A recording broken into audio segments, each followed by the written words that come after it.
I'm not really one for speeches. Where I come from, words don't mean much compared to power. Our leaders were always the most powerful. But power is more than just strength. It's speed, it's cunning, it's being able to survive when you're outnumbered and on the run. And from what I've seen here, it seems like I'm in good company. I know Kavan chose me to wield his spear because he sees this in me. But I see it in all of you as well, and there is one more thing that makes a good leader.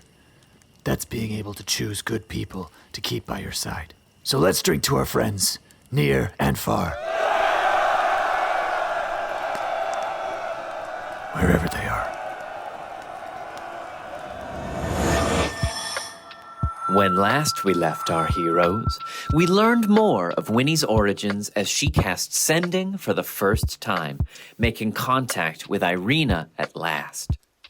Callister tracked Artemis through the dark forest with the aid of his falcon familiar, managing to find his friend, but not before Artemis was attacked by a werewolf at the head of a wolf pack. To protect Pasha, Artemis and Sasha fought a desperate last stand, with Artemis ultimately finding himself in the saving throes of death. But, thanks to the timely arrival of Callister and Pasha's reluctant transformation, the party was victorious. Now, however, Callister faces an even larger threat, Pasha in his monstrous bear-wolf form. Will Pasha flee again into the forest, or worse, stand and fight?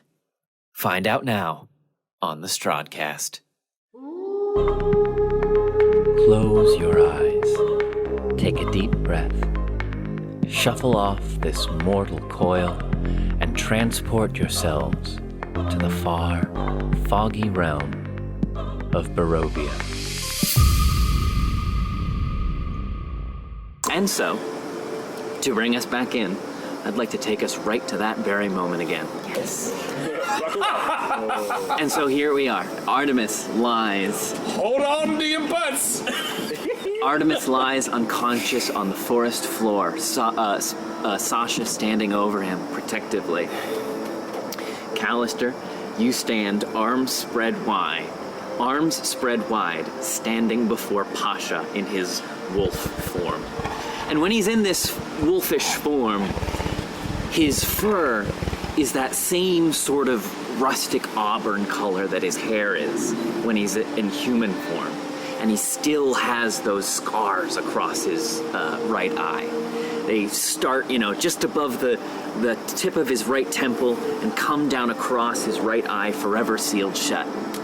And so in his wolfish form, he still has those scars. And there's just a thin line of scar tissue surrounding each of the 3 claw marks where the fur does not grow. But his one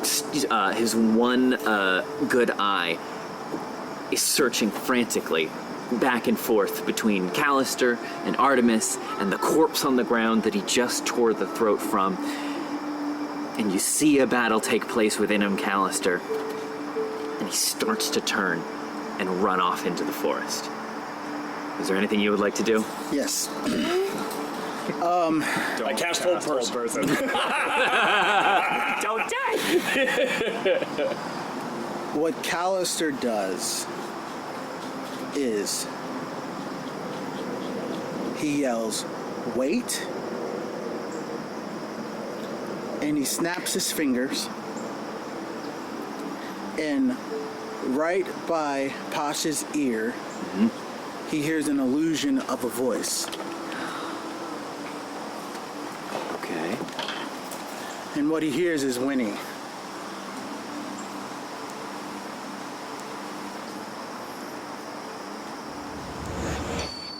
Pasha, wait. These are friends, remember? Pasha, Sasha, Pasha, Artemis, Pasha, Drogar, Pasha, Cass, Pasha, Cal. Wait. Holy shit. Oh my god. Yeah, alright. If you insist.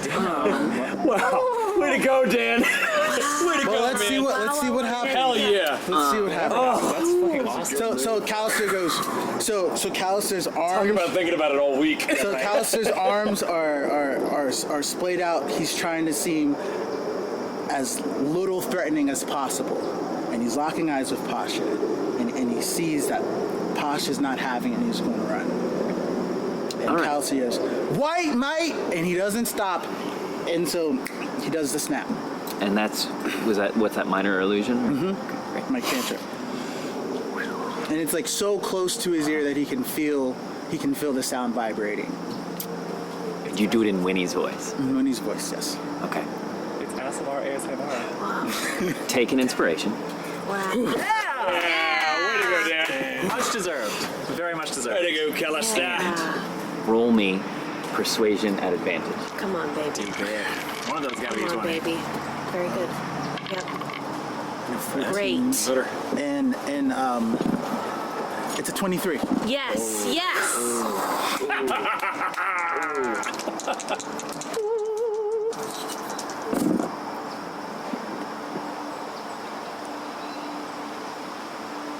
23? Mm-hmm. Okay. All right, so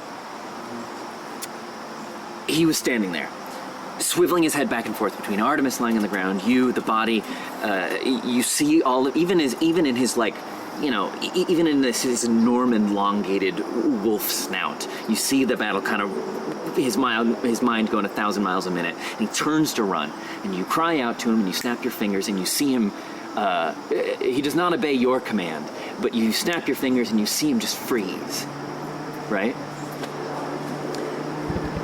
And he turns his head back around to you, and in his one good eye, in the one good eye he still has, you see that there is a fire in it, and he starts charging towards you, Callister. He drops his maw open and bares his fangs, you know, and it's like how dogs do, like his lips roll back and he bares his fangs, and he's barreling fucking towards you as fast as he can. Do you want to do anything?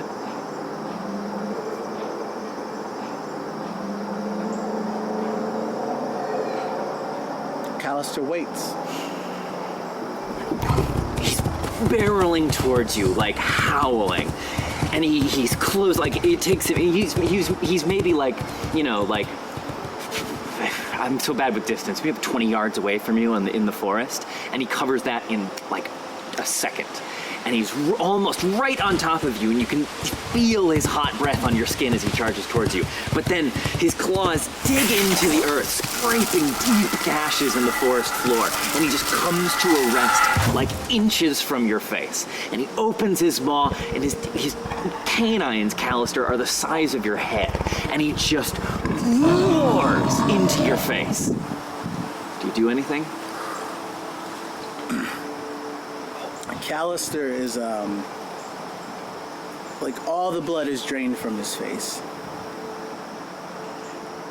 but he's not quite scared, and he remembers when he was in a situation like Pasha's, and he looks at him in the eyes, and his palms are still out, and he looks him in the one good eye and goes, "I know." So he finishes this roar right into your face. Spittle, you know, flicking its way across your face, and you hear this roar like echo out. They must have heard that in Vallaki, right? And then he closes his mouth, and he's still just snarling, and he starts like stomping his feet on the ground, and he's just like chuffing, like, but he's just stomping his feet in the ground, you know, and like kind of tearing up the earth underneath his feet, and just,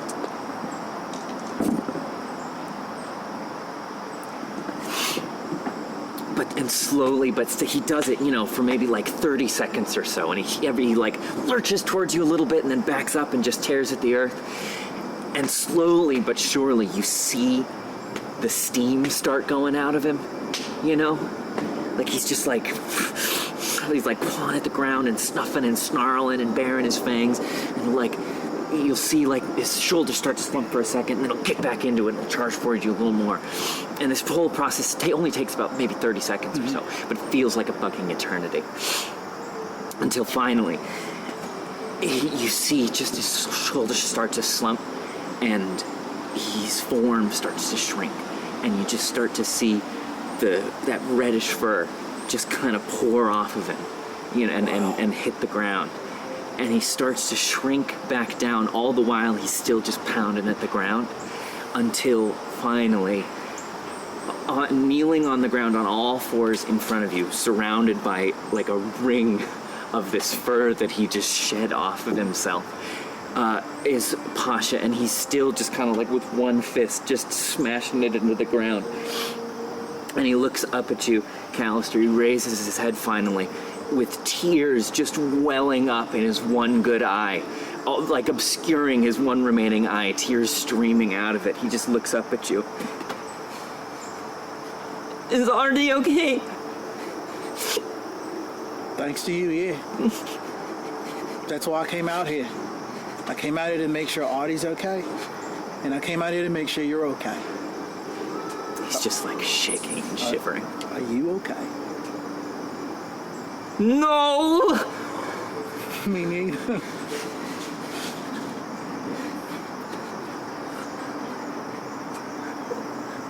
What happens?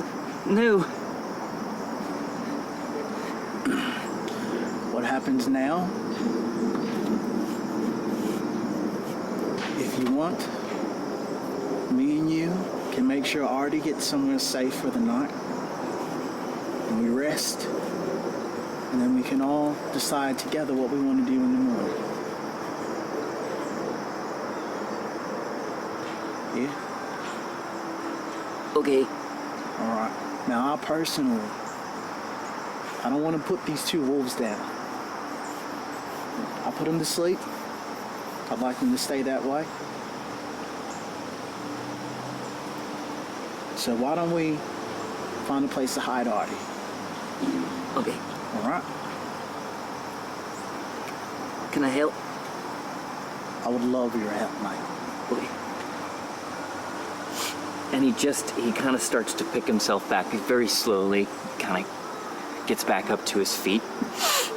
And he like does the big kid like The snout wipe. Oh, so and he just takes a minute, he just kind of like gets himself up and he's just like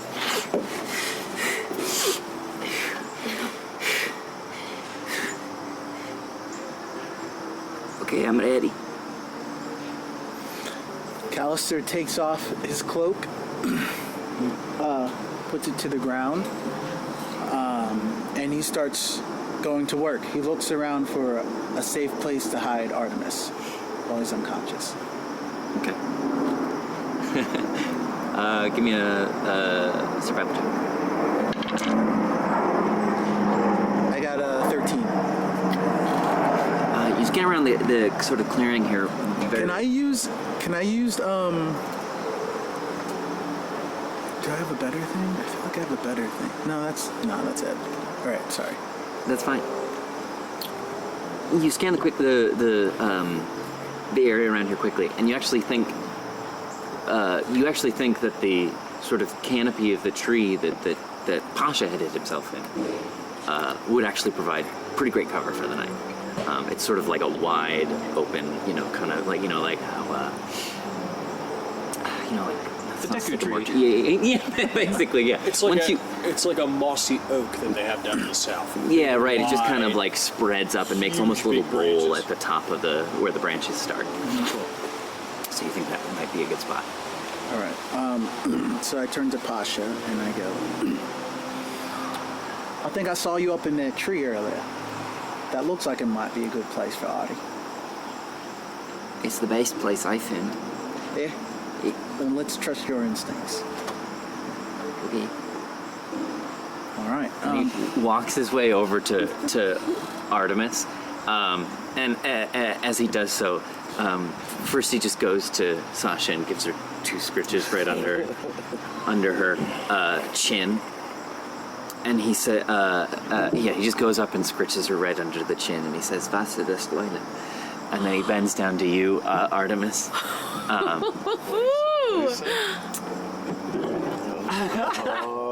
Don't worry about it. All right, okay. We're gonna have to do a language check on that.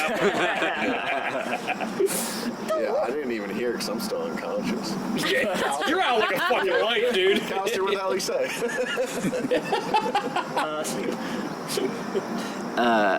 Yeah, and he kind of kneels down, Artemis, and he takes his head and he just leans his ear onto your chest and holds it there for a minute, and then he picks himself back up and you watch him, Callister, as he takes one of Artemis's arms and kind of puts it over his neck, over his shoulder, and tries to stand up. He can't quite take Artemis's weight all by himself, but he's really trying. All right.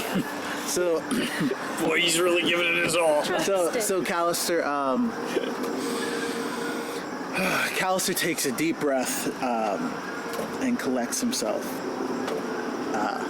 This is the second time he's seen Artie almost die, so he's really he's a lot more shaken than he's letting up. And he takes a deep breath and he walks over and takes the other arm of Artie and puts it over his shoulder.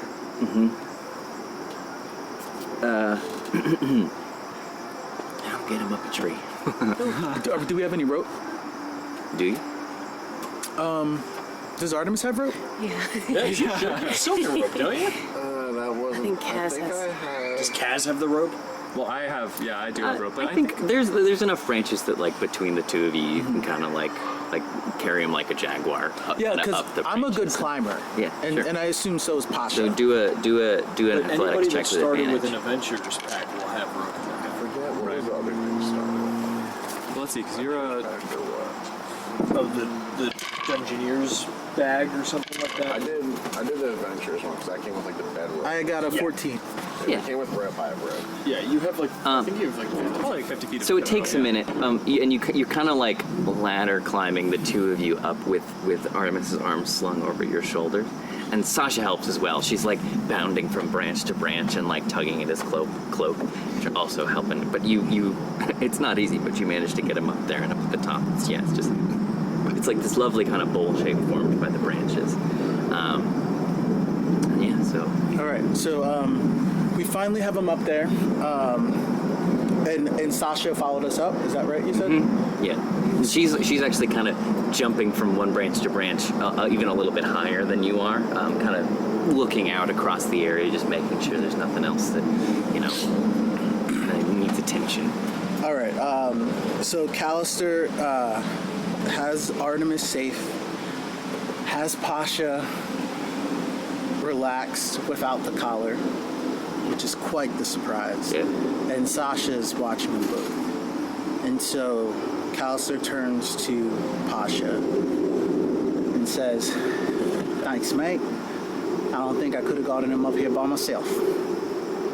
Okay. I have one more thing I need to do down on the forest floor. I'll be back." Great. And Callister climbs down the tree, bouncing back and forth, and he goes over to the body of the werewolf. It's now back in human form. Yeah. Sans throat. What does it look like? Great question. It's a man. He looks like maybe in his late 40s. He has a scraggly beard peppered with white throughout, and his face is just sort of locked in like a expression of just like shock. The body's completely naked, and yeah, it lays there. His face looks stunned and like a mix of surprised and horrified. His last moments frozen on his face now. So Callister goes over to the body, and it is horrible. It's uglier than he would have thought. And he's thinking of the little boy up in the tree who tore that throat out. And he puts his hand out and it starts shaking a bit. and he murmurs a name. And he says, "For true ale."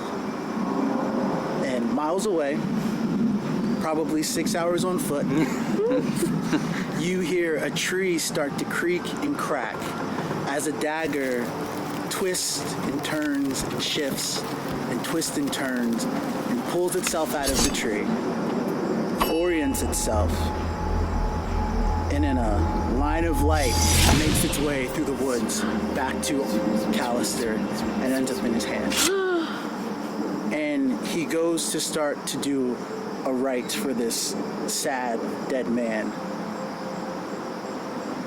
And he stops himself and drops the blade instead. And instead of hitting the floor, it comes back up and faces him. And Callister says to this blade,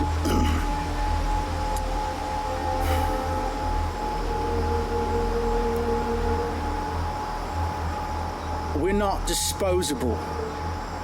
What happens to flesh and blood when bones break, that has a cost. And I swear, on every note, every song ever sang to Apollo, if something happens to Artemis or Winnie or Drogar, Callister, Pasha, and you don't lift a hand to aid, or whatever your equivalent is, I'll never do another ride again. I'll never pick you back up." And what does it do? Give me either persuasion or intimidation. Persuasion's +8, so I'm definitely going with that. Yeah, persuade God, man. He learned his lesson trying to punch Drogar. Oh shit. Did you say with advantage or no? I didn't, but you have the inspiration that I just gave you. Take that motherfucker down!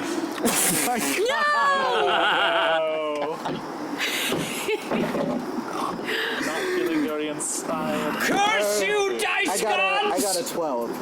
Okay. 12? Okay. Worse. Middling. So it floats in front of you for a minute, and then it starts to pinwheel through the air and sinks itself back into another tree trunk.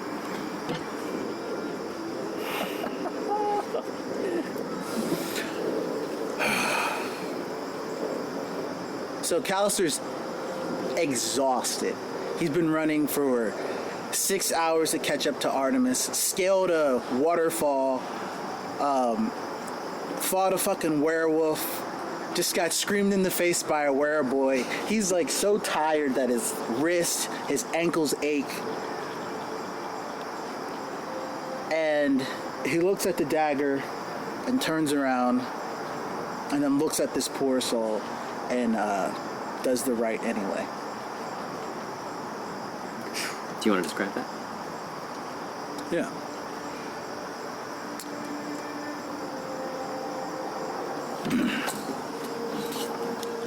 Callister, since he doesn't have to be discreet this time because Drogar's not keeping one lizard eye on him, Callister has taken off his cloak, so he's in his white shirt, which is now filthy from the fight, and he bends to a knee, gets on 2 knees, has his hands in his lap, and he looks up to the sky, which is just pitch black, and even if it was daytime, would just be pitch gray. And he puts his hands out, and he starts humming a tune. And as he's humming the tune, you see a soft light begin to leave the body of this former werewolf.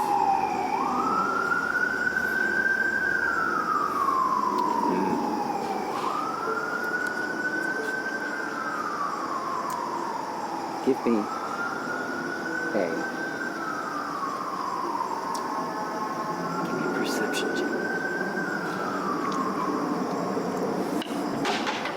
of the box. Oh, it's oh no, can't use that nat 1 because it fell out of the box. Out of the box. Oh no! Out of the box again. What is?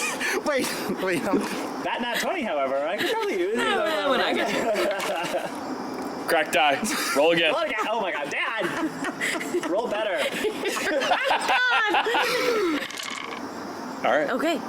Perception is a 13. Okay. I just want to What say usually good luck. happens Roll next? And you're right. Yeah. What usually happens next is if a person who hasn't been following the path of the light, when Callister comes across their path in their body, Callister has been charged with giving opportunity. So he does this right, and it's a chance for that soul to make a different choice. And so he doesn't have much control over what happens next, but he offers an opportunity to make a different choice. What happens if they make the choice, and what happens if they don't make the choice? If they make the choice, you hear a chorus welcoming them home. And if they don't? Pitch silent and the light fades.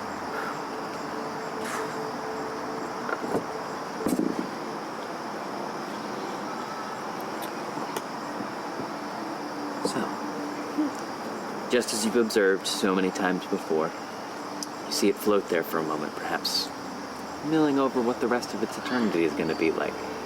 No small decision.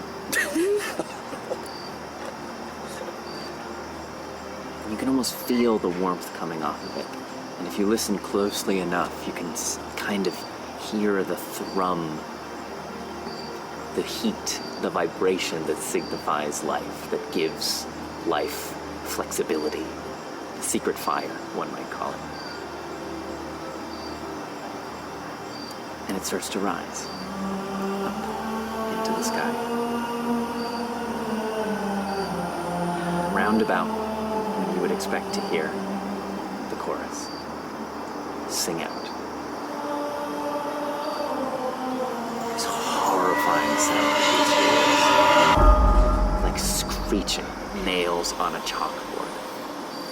Fucking Strahd. Like a chorus of angels in thumb screws. Fuck. And you have to clap your ears to the side. You have to clap your hands to the side of your ears to try to shut out this discordant melody. And you see that little ball of light try to travel up, but it sort of like smacks into something as it rises into the sky. And it dips a bit, tries again, smacks again. And it's like bouncing, it's like a fly bouncing off a window as it tries to get back outside. Until eventually, it sort of twists and turns. So when I see this happening, when I see it trying, like the first attempt that I see it make, and I cover my ears, I turn to the dagger and I say, will you at least do something about that?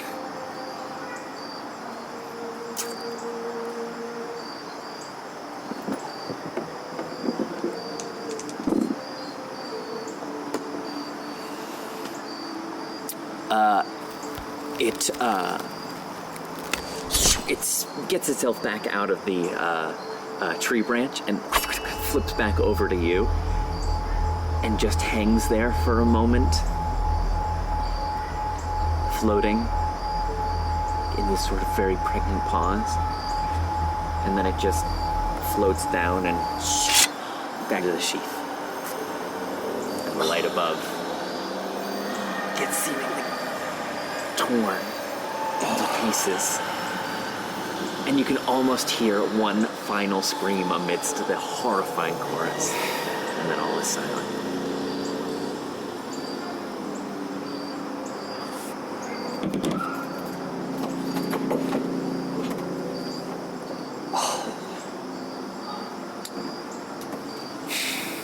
Callister, Jesus. Callister's just like done. Yeah. He's just done. And he looks up at the place where Pasha and Artemis and Sasha are staying. And he finds his own spot by himself where he can keep an eye on them. And tries to get some rest. But You bed down. I don't think he'd be very successful. You try to bed down, trying to find some comfort on the cold forest floor. After a minute or two of rustling around, trying to get into a comfortable position, you peer back over at the tree where you know your compatriots to be, and you see Pasha's little face just... You just see the top half of his face, just his little eyes poking up over the branches. He just... It's like that. And he goes, "Are you okay?" That's a good question, Mike. I've been trying my best, but it doesn't seem to be working out. So, I'll be frank, no. Oh no. Okay.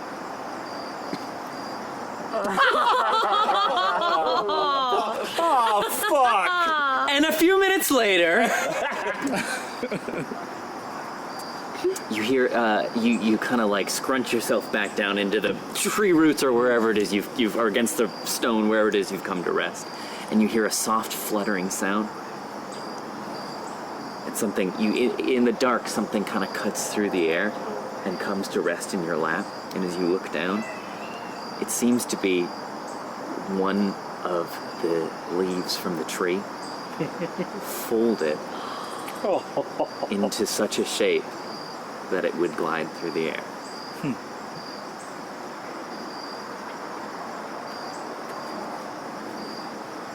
I look up at the tree. Can you show me how to do that later? Okay. He doesn't look over, you just hear his voice come back. Okay. Good night! Oh my god, yeah. Oh my god. Holy shit. Nothing's working. Oh my god. No, but a big thing worked. A big thing just worked. Oh, you're right. We got Pasha. Yeah. We got Yes. Dude! That was. But dude, on that note, I mean, it's the same thing as Drogar with the fucking losing his spell slots, man. It's like Shit just don't work. nothing can break through. Yeah. Yeah. We've got to figure out how to Nothing can break get that. in We gotta get out of here. But it also, Do we want to take 5? Let's take yeah, we can take a 5. Sure. Take 5 before we dive back in, and then we'll get to everything Wonderful. else. Wonderful. I'm just so glad Pasha's not like 6 more Thanks hours for away. reading for. Thinking like a sound designer. wait till they find out that we still Pleasure. have That was so exciting. Dude, we were hanging there. I looked at it and I was like reading words, but nothing was in my brain. It was like I looked at it and I was like, what?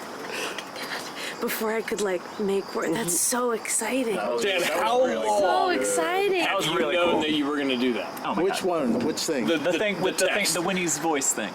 I had 2 options. Yeah. I had a couple things I was thinking about. One was make an illusion in my Chair's very hand. wet. Now so is my butt. Dad, here's the answer to your question. Oh One was make an illusion in my hand of the small pouch Yeah. that we took from Pasha. That was one idea I We had. had no idea what's in that. Another idea was to shoot Pasha to get him to stop running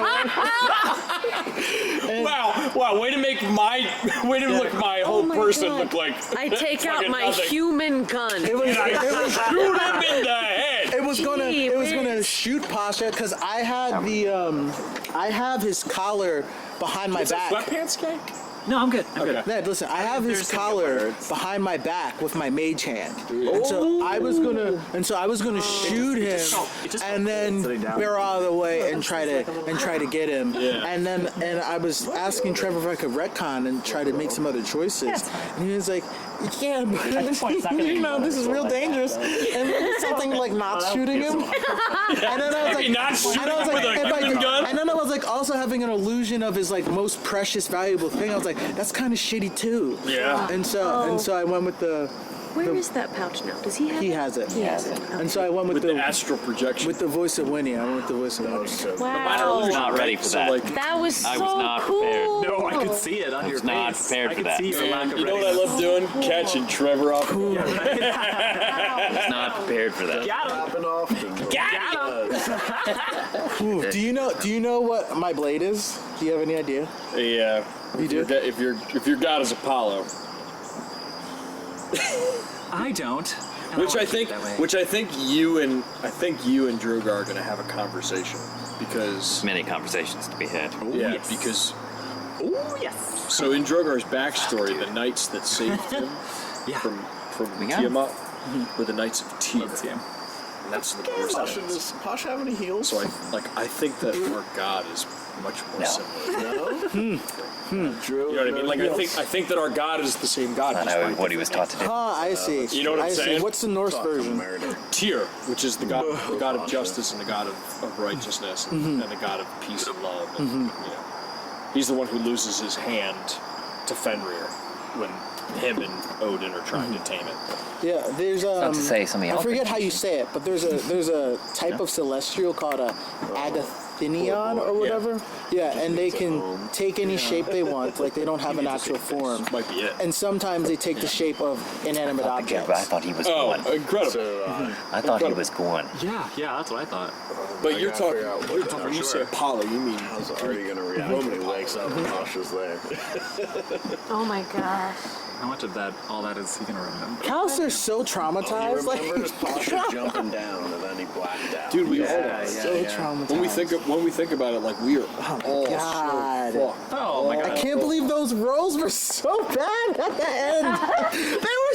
They kept being, they hopped out of the bowl and they were bad. They hopped out of the bowl and they stayed in the bowl and They were tried to bad. kill themselves. They cracked in the bowl and they were bad. doesn't work. Strahd's controlling the dice. It just doesn't Yeah. work how it's supposed to. There's like He wins. there is like a very real potential that Callister could become a fallen in this place. Oh yeah. Do it. Don't do it. Drogar ain't gonna let it happen. There's a very real potential. Anything else for the evening from anybody? Yes, sir. Yes, because Drogar and Winnie still need to make it back to the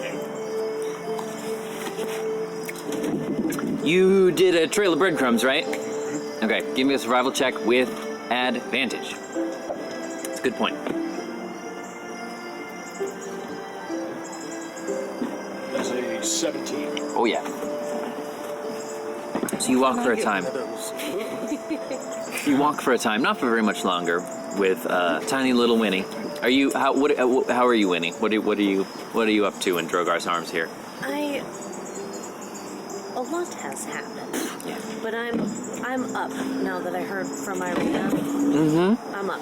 Okay. And I'm still up on his shoulder, and I got an arm around his head, big old head, and I'm not snoozing or anything. But at some point while we're riding, since I heard from Irina, I'm gonna take the symbol of the Way Warden off of Tallyho's neck and put it back on. Okay. Right. Drogar pulls out part of his rations.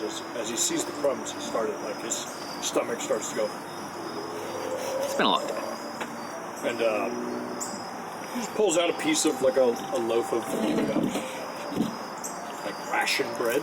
It's crunchy, but it's that great shit that like when you get enough saliva on it, it's nice and chewy. Lembas spread. Lembas bread. And I just kind of take a bite out of it. Just That kind was of walk aggressive. it. Those big fucking dragon jaws, just like, chopping up bread. And then he as he's kind of walking, he just goes, "Winnie, would you like a bite?" I think more you go, and then you're When he walking goes, along, "Ah!" and then you just hear my little belly like, So like, there's this kind of comedic pause where like I stop walking, and I just kind of look at Winnie and I go, and I kind of hand her. and then we just kind of start walking. I would be hungry for days. We walk back to the camp So yeah, you follow the trail for a time. for a minute.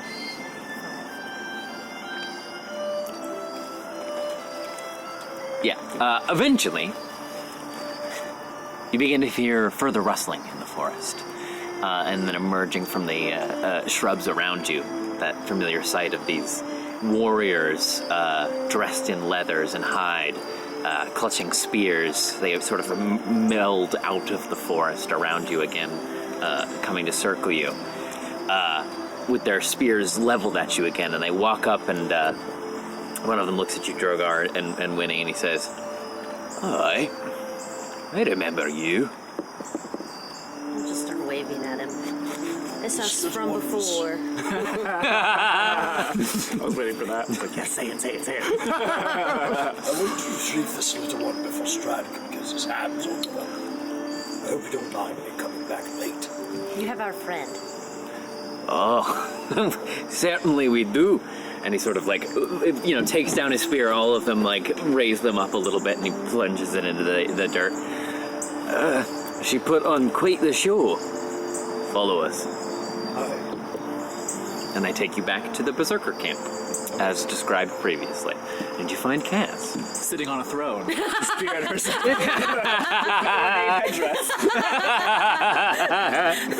Eyeballs drawn on her eyelids. Yeah. There's this moment where me and Winnie just look at each other and go, "What's happened?"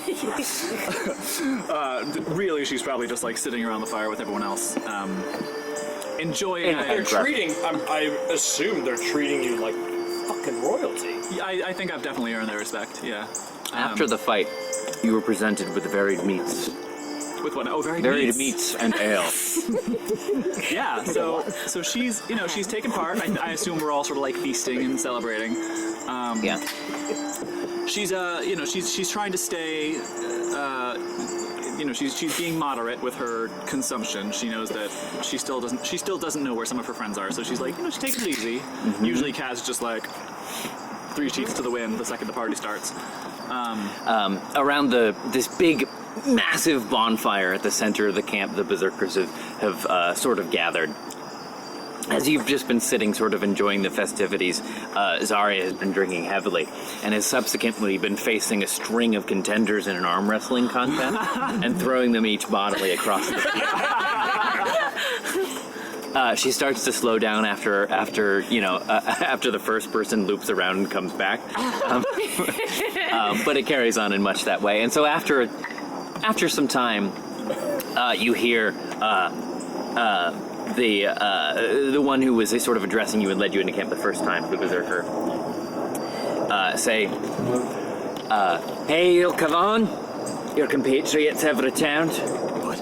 She hears this and she's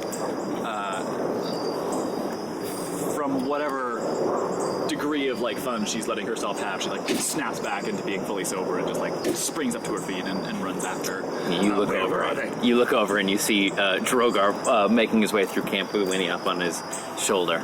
She breathes a big sigh of relief and walks up to the two of you, and seeing that you're the one standing and you're on his shoulder, just looks up at Winnie and says, "Are you all right? Where are the others?" I'm okay. This has been a really bad day. Are you okay? Chest kind of pops up. Zarya and I had a duel. A friendly one. And I beat her. I wish you all could have seen it. That would have been really cool. And I give you a really sad high five. Because I wish I could have seen that. Impressive, Kaz. So I take it that they accept you as Kavan. They've been calling me Kavan, so that makes sense. Yes, How does I that suppose work? it would. Do you have to be queen now or something? I hope. Do you have to stay here? No. I'm sure that we already have dibs on Gaz as it is. I won't stay here, but we have made friends with the Berserkers now. That is really good. That is a very good thing. Did they fix your sword? No, I haven't asked about that yet.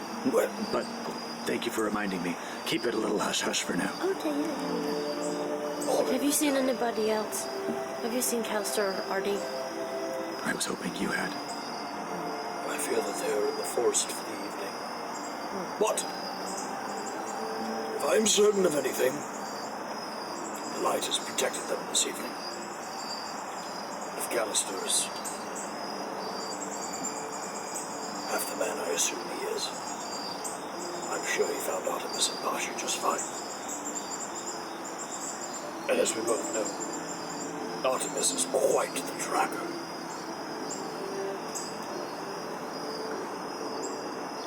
Oh, I shite! And a guy tumbling between you as you stand there talking and collapses and crumples down on the ground in front of you. And Zarya walks over again, just like smacking. It's like she has hands the size of frying pans. She comes over like, just clapping them together, and she walks over, slams one down onto your shoulder, Cass, and says, "Aye, your compatriots have returned. Well, do introduce me." Drogar, for the first time, looking level-eyed in his domain, goes, "Oh, you must be Zarya." Oh, I see my reputation precedes me. Indeed it does. and he looks down at the body that's up in the corner. Just get flying through. It does precede you. Great force, I would might add. You lot look mighty hungry. We've got some meat spitting over the fire, and you're welcome to. Any friend of Kavan's is a friend of ours. You're welcome to stay the night with us if you please, or if you have a death wish, you may go your way. Sorry, I fear two of our party, and, three of our party are in the woods still. Well, condolences to him. Oh, shit. You're free to do as you will. I won't risk any more of my men traipsing after you all up through the forest. What is the earliest that we are able to perhaps go and find them? You're held here by no spell, Master Dragon. You're free to go whenever you please. I'm simply offering you a place to stay this eve. I wanna roll a persuasion check. It's almost more of a I wanna stroke your ego check. It's more of me going, Sorry, I defer to you being the master of these forests with your berserkers. I do not want to risk my compatriots either. Perhaps you know the earliest at which Strahd's forces are not numerous in the forest. Give me a persuasion check.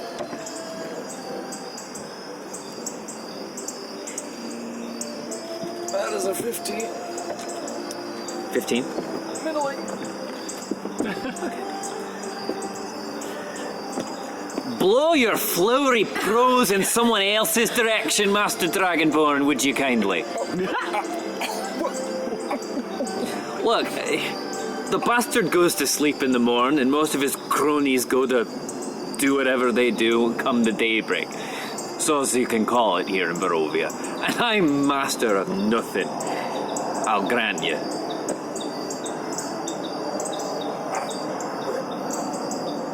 and he just kind of like turns away and goes,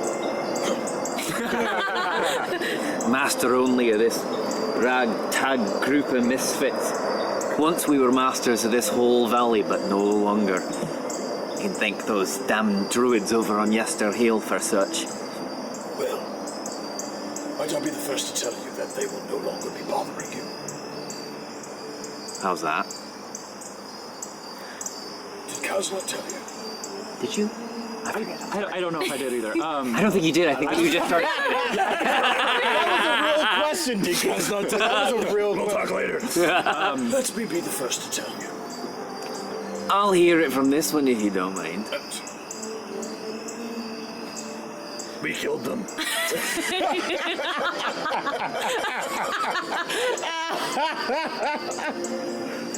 It's a good thing you're strong. Now, I offer you a chance to stay in my camp overnight, and the first thing you choose to do is lie to me.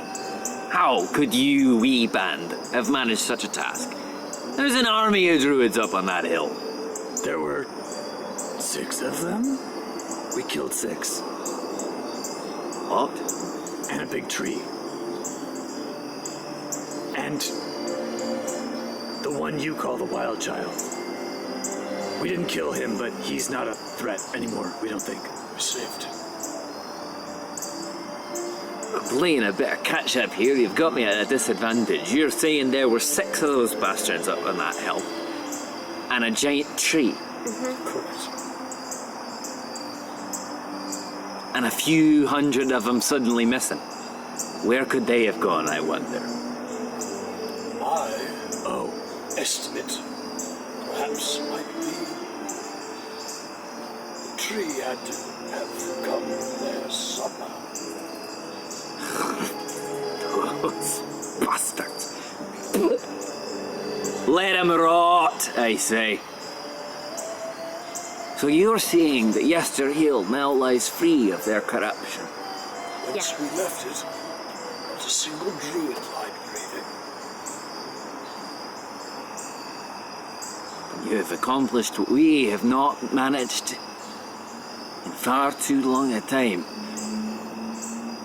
I admit, I know not quite what to say. Seems we owe you our way of life. The only thing that I think you owe us is perhaps if you would be willing, friendship. And he puts his hand up.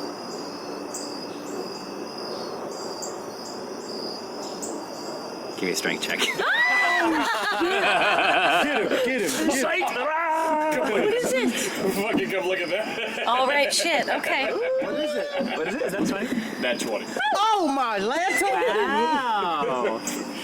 Sorry, that is a +0. Nat 20.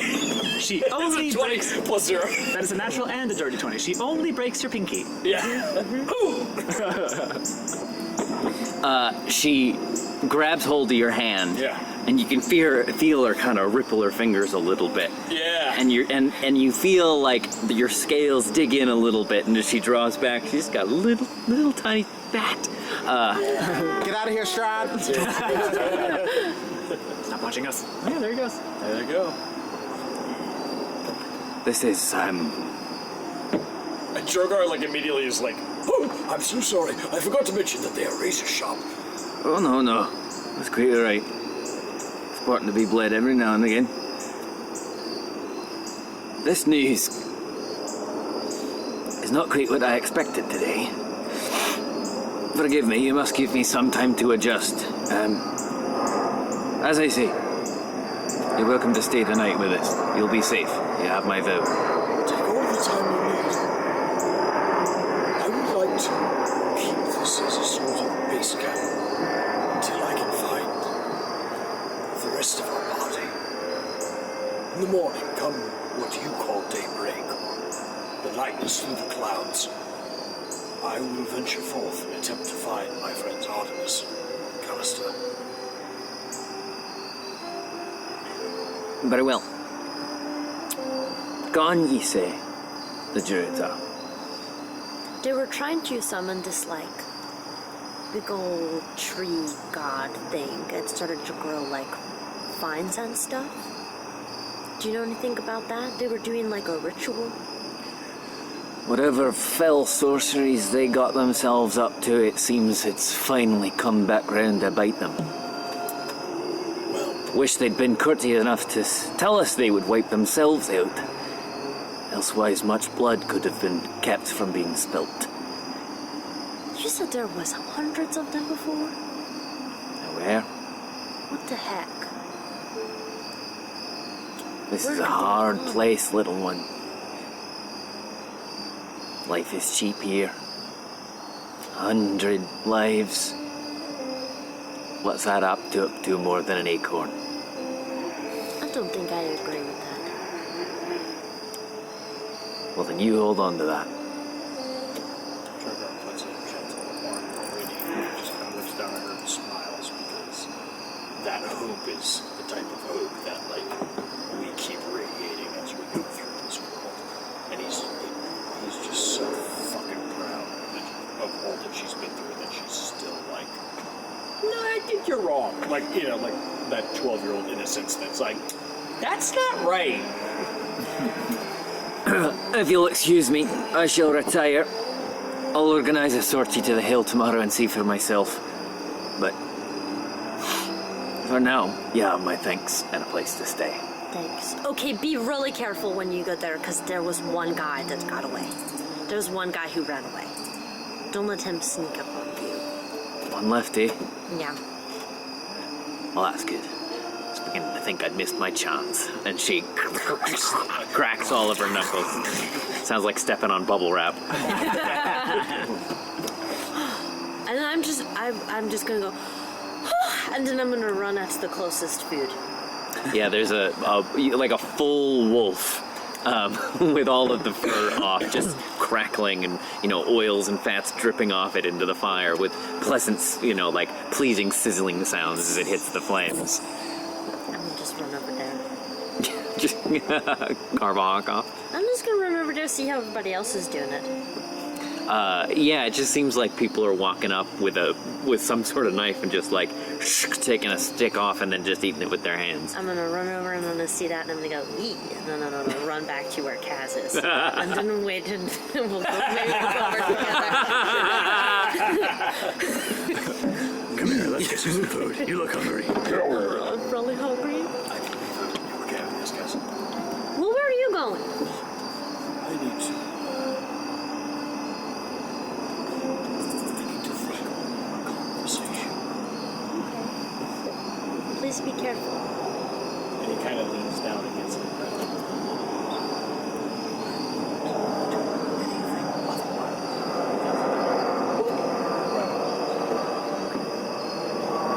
And then he stands up and he walks away, and he is going to cast. Okay, what is the course of action? Seeking my friends. Coming along. It's got to be within the next 30 minutes. Trevor knows. Eating wolf. Trevor knows. Can it A be? specific course of action that you plan to take within the next 30 minutes. Fuck. Trevor knows everything. I would like to cast Augury to determine how it would go if I cast Augury in 30 minutes. If I were to cast Augury... This level 2 spell slot. No cheating. No wishing for more wishes. ad nauseum until about 6 a.m. I want to do a. Did you just do recursive programming? I did. Yes, Yes, you I did. did. I did indeed. That function calls itself. DM, I Yes, want sir. to do a little flavor something. You can tell me to go shovel where the sun don't shine. But I would like to do a little Obi-Wan Kenobi and try to get in contact with Callister. Since we're playing around with time. Right, so by the time that you found each other at the camp, they're still walking through the woods. Oh, wow. They haven't even had their fight yet? Oh, no. Correct. Are they? Oh, God. Wow! Yeah. They're still running through the woods. Oh, my Lord. This is a complicated narrative we Yeah, no kidding. Very much. That's what you just said! What is this, Memento? Anyway. It's your kid's body! Yeah. Shit. Well, You got no death sailing. You have no death saves to fail right now, so I'm going to say no. No death sailing for you. Drogar is going to Come stand walk away, have a second thought, and then just go. Walk back and go join everybody to eat. Way to turn that moment into an RP. I love it. Okay. Anything else for Camp Kaz? I think yeah, we don't need to play this out, but Kaz will. You can if you like. Nah, I don't want to. I think she'll make it known to Zarya or whoever that keep an eye out for and gives them a physical description of they're okay. It's okay if you scare them a little bit, but just don't kill them. Yes. Great. Okay. Good to know. All right. Then everyone beds down. Oh my Full goodness. nights. For the most... There are bats everywhere right now. I love it. Get out of here, Strahd! Yeah, where are the ravens? Yeah, so for the possibly the single most well-deserved long rest in the history of D&D. Oh my god. What does this mean? Oh my god. HP, baby! Are we Everybody gonna press catch it up together. with each other 3, time-wise, 2, like at daybreak? 1. Okay. The Critical Fail DM Strahdcast features Dan Ison as Callister, Ned Pryce Iannacone as Drogar, Campbell O'Hare as Winnie, Kay Devine-Jones as Kaz, Tyler Kanter as Artemis, and me, Trevor William Fayle, as your DM. The podcast is edited and designed by Dan Ison. Curse of Strahd and its original characters are the creative property of Wizards of the Coast. To tide you over between episodes, check us out on TikTok, Twitch, YouTube, Etsy, and Twitter at Critical Fayle DM. That's Critical Fayle DM. 10 episodes into the Strahdcast. We can't believe it. And it is thanks in large part to our amazing patrons. Folks like Megan Yamamoto, Kate, Rose, Yari Zarilla, and Eshterena. Thanks to your contributions, we've started collecting camera equipment in the hopes of one day having full video productions of future campaigns. If you like what we do here and want to support us directly, you can go to patreon.com/criticalfailedm and subscribe starting at just $5 a month. Or check out our merch on our Etsy store. If you aren't quite ready to support us financially, that's okay. Rating and leaving a review on our Apple podcast, subscribing to our YouTube, or following us on Twitch are all great ways to help us out. Thanks, Dungeoneers, and take your day with advantage.